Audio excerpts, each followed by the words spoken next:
Ladies and gentlemen, good morning and welcome back to the channel. So before we head down to pick up the Grand Cherokee and break down what happened to that thing and what the repair cost is going to be, we're dropping off the Wrangler here at Salinas Tire and Wheel to get the 3.5-inch lift kit put on. And by the next video, this should be done. Very exciting stuff. But in the meantime, we're not going to have wheels and tires. We're going to have these still. So it's going to look like we skipped leg day for a couple of days here. If I could put the 37s from my Tundra on here, trust me, I would. But the lug pattern is way different. We have a 6 lug on the Toyota and a 5 lug here on the Jeep. So it's gonna look a little scrawny and a little top heavy for a couple of days here, but we'll figure out wheels and tires very, very soon. So let's head straight down to Salinas Tire and Wheel, drop off the Wrangler here for the lift kit, Uber down to Jeep Solutions, and then break down what it all cost me to repair it and what the issue was.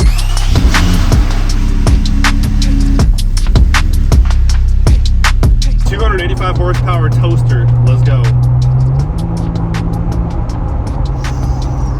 She slides, actually. She slides. For a toaster oven with less than 300 horsepower, this thing kind of scoots. It might change after we throw some big wheels and tires in this thing, so let's enjoy it while it lasts. Oh my goodness, dude, what? Dude, there's always something insane here at Salinas. Crawl underneath here and kind of show you guys what we're going to replace aside from the coils to give this thing 3.5 inches of lift. So let's see if I can get under here deep enough and see what we got. So the lower arms here in the front, those are getting replaced as well. We'll explain more about that and why we do that once the Jeep gets lifted, but just want to give you guys a little before shot here. We're also replacing the front drive shaft as well. And again, we'll get into that as well, why we're doing that once the thing gets lifted up. She's dirty under here. But anyways, it's right now on 33 by 12.5 inch wide tires on the stock wheels, Toyo all-terrains. So it shouldn't look terrible once the lift goes on, but obviously it's gonna look a little skimpy, but I guess it could be worse. So anyways, let's catch an Uber and pick up the Grand Cherokee. Make a right turn, then drop off mark. She is dirty. And just like that, welcome to Jeep Solutions. We got Brian in the house, operator, head mechanic. We had some ticky problems going on, as quoted by Brian. So what'd you do exactly? All Jeeps with 3.6s have good old famous rocker arm and lifter issues. Basically the hydraulics fail in the lifter or the rocker arm bearing fails, and it causes the lifter to have a bunch of play in it. And it starts to run into the camshaft and it just starts tapping it. Super common problem. So if you catch it early enough, you don't jack up the camshaft, right? Yep. Which then probably causes some pretty major engine problems. Then you got some bigger issues to deal with, so. Normally it's one side at a time. Got lucky this time, and it's one side. Might have to do the next one later, but. Yeah, so we just did the passenger side, right? Yep. That was the only side having the issue, so. Very common problem, it sounds like, on these, the Pentastars, huh? You got oil cooler that has O-rings that fails. Yeah. You got rocker arms that fail. And while you're in there doing the rocker arms, you want to change the lifters, basically. Yeah, may as well. So, pretty labor intensive, huh? Yeah. Getting to it. The majority of probably what you're paying for is labor. We charge less than what it takes. But yeah, and I'm gonna walk them through the cost of what it costs to repair this, but definitely you're definitely cheaper than any shop I called, that's for sure. So, and quick too. I dropped it off on Friday. You had it done yesterday, which was Tuesday. So you guys are quick too. So I'm pretty stoked. Yeah. You're coming back. Yeah.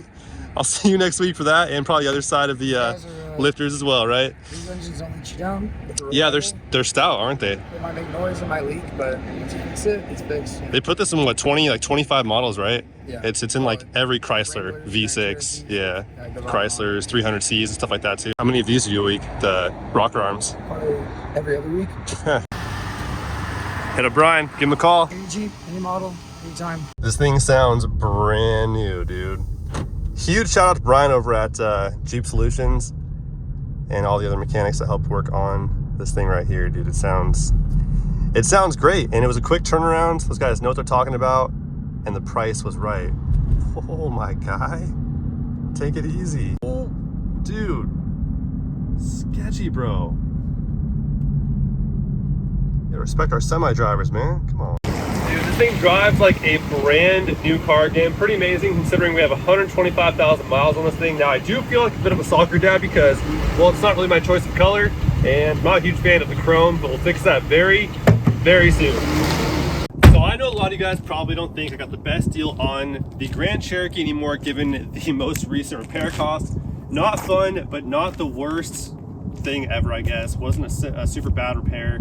You know, it's money that I don't want to spend on something like that, but it is what it is. The truck was, or the Grand Cherokee here was super cheap, so it is what it is. But let's break down exactly what I paid, including parts and labor, to replace those rocker arms right there. We have the rocker arms, 12 of them at $14.99 each, bringing that part to a grand total of $179.88. And then we have a valve cover gasket as well, one of those for $69.96, and then another gasket for $46.71, and then the lifters, 12 of those for $11.59, bringing those parts to a grand total of $139.08. And then we have labor for $840 for everything, bringing the grand total to $1,320.28. That includes the tax of $44.65 to replace the failed rocker arms on the passenger side. Now the driver's side could go bad, you know, relatively soon from now also. I mean, I would assume that if one side went bad, then the other side would go bad in somewhat of the same time period. So if that does happen, then we're spending another $1,320 to fix the other side. So hopefully it doesn't happen, so we can spend more time focusing on making this thing look cool because it needs some work. I don't like the color of this thing right now. I don't like chrome. I'm gonna matte black the entire thing. The wrap is on its way, should be here in the next couple of days, and then I'll black out all of the wheels and the windows and stuff like that too. But yeah, overall I feel like that's pretty, you know, it's a major repair cost for sure, but it could have been a lot worse. Other shops I called around my area were a lot more expensive than that. I think the cheapest one was like $1,000, right about $1,000 more than Jeep Solutions price right there. Call up Jeep Solutions and ask for Brian, and they'll take care of you. I'm pretty sure the same way they did with me. So it was great meeting those guys, and they did an awesome job. They super quick turnaround as well. So anyways, there you guys have it. That is the repair cost and what was done to my good old 2014 Jeep Grand Cherokee that I just bought very, very, very recently. And this was my first major repair bill, hopefully the last one for a while. Good old Pentastar motor. She is a stout motor. Yes, they tick. Yes, they leak. Once you fix those little issues right there, you have yourself a pretty good engine.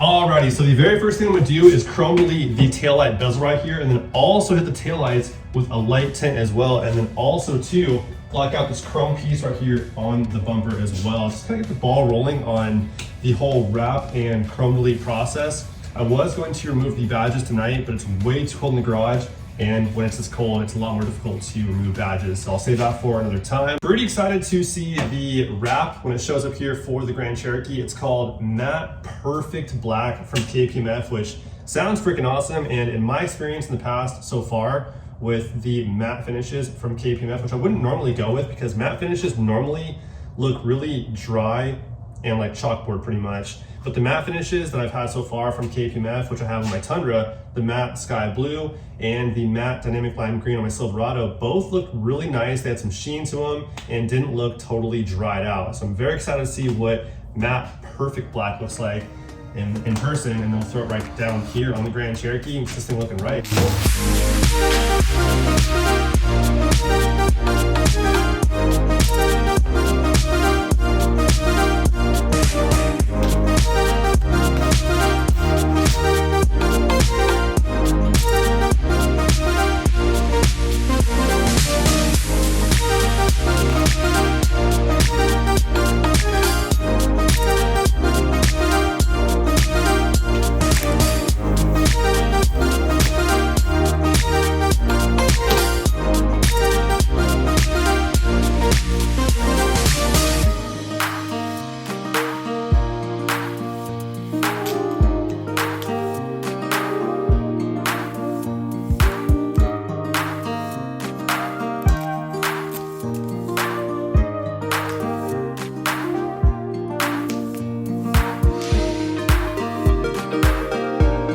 Yo, dude, check that out. Now, taillight tint don't look like much by itself, but comparing it to no tint, I mean, that's like fluorescent red right there. And that chrome compared to blacked out, that's so sick. A little side by side. Dude, what a difference. But I couldn't do the chrome piece right here on the bumper because my roll's not wide enough. I don't have gloss black wrap by the roll, the full roll right now. I only have the, I believe it's 1.5 inch roll. So it's not gonna cover all the way up. So gotta wait on that for the wrap to arrive. I have a full roll of gloss black coming and the matte perfect black by KPMF. And then we'll finish everything out on this thing, dude. But look at that so far. So sick. I can't wait to see the entire thing in matte black with all the gloss black details on it, blacked out wheels, and probably black the tips out too. Maybe an exhaust. I don't know if there's a good like exhaust option for this thing. It's a V6. I'm not trying to go crazy, but my Wrangler came out pretty good. So maybe something like that. Maybe a MagnaFlow exhaust on this too. Just something kind of subtle. Nothing too crazy. Want it to be low key. That's the major key right there. So we'll look into that in the future. But in the meantime, work on aesthetics, make this thing look right. Can't wait. It's gonna be so sick. Look at that before and after. Before